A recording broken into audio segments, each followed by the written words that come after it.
They say college is where you find yourself, make lifelong friends, and create unforgettable memories.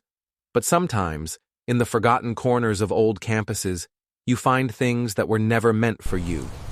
In the fall of 2022, 3 freshmen, Samantha, Jules, and Casey, were assigned to room 409.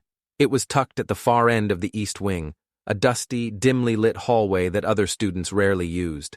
The college had only recently reopened this section after years of it being sealed off. The girls joked about it, calling their new home the dungeon. The moment they pushed open the heavy door, they saw it. Sitting on one of the empty beds, as if waiting for them, was a small, stuffed bear. It wasn't cute or new. It looked wrong. Its fur was a dirty, grayish tan, and its button eyes were mismatched. One was a cloudy, dead plastic. The other was missing entirely, leaving a dark hole. It was smiling, a crooked, stretched grin stitched too wide across its face. Weird. Did someone leave this behind? Jules asked, dropping her bags. Maybe it's a welcome gift from the dorm staff, Casey offered, though she didn't sound convinced. No one wanted to touch it. They nudged it onto the shared bookshelf with a ruler and tried to forget about it. But that night, the haunting began. It started subtly. Casey woke up to the sound of soft footsteps, not in the hall or from the room above. They were inside room 409, a quiet padding on the floor near her bed. She sat up, heart pounding, scanning the shadows. Jules and Samantha were fast asleep. The bear was still on the shelf, but she swore it was a few inches closer to the edge. 2 nights later, it was Jules who woke up with a gasp, claiming she felt something tugging at her blanket in the dark. Samantha laughed it off the next morning, until they saw them. Faint, but undeniable scratch marks on the wooden footboard of Jules's bed. A knot of fear began to tighten in the room. They started testing it. Before leaving for class, they'd move the bear, placing it in the closet, on a desk, even inside an empty box. But every single time they returned, it would be back on the bookshelf, sitting in the exact same spot, its crooked smile facing their beds. The activity grew worse. One night, they were jolted awake by a loud thud. The bear had fallen or been thrown from the shelf. It lay on the floor, its head twisted at an unnatural angle to stare right at them. The grin seemed to have stretched even wider. Jules started having violent night terrors, screaming for someone to make it stop. Samantha suffered a nosebleed so severe it soaked her pillow. The final straw was when Casey found several strands of her own long blonde hair tangled tightly around the bear's stitched little hand. "That's it. We're getting rid of it," Samantha declared, her voice trembling.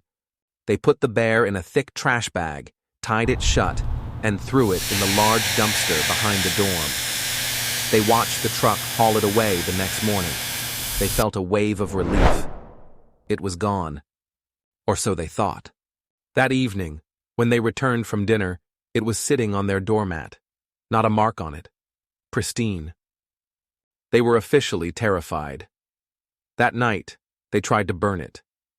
In a fire pit behind the science building, they watched the flames consume the little gray body, watched it char and blacken.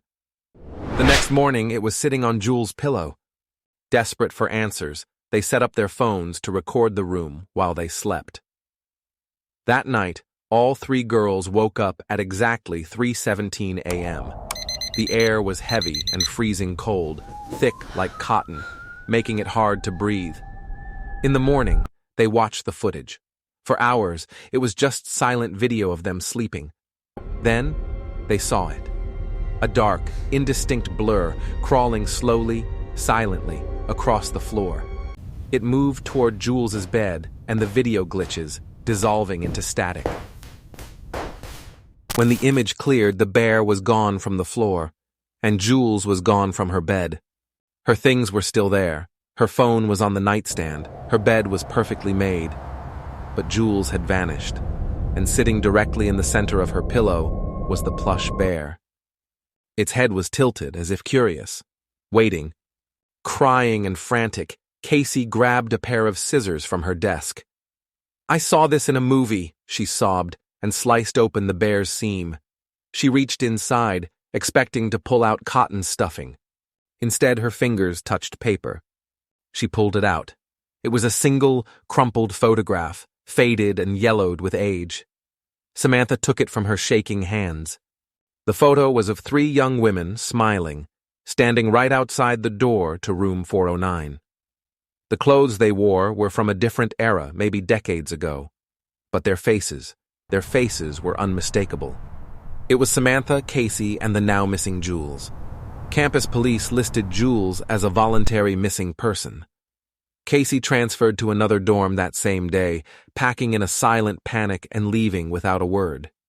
For one last, terrifying night, Samantha was left all alone in room 409, surrounded by Jules's empty belongings and her own half-packed boxes. The whole night she could feel it.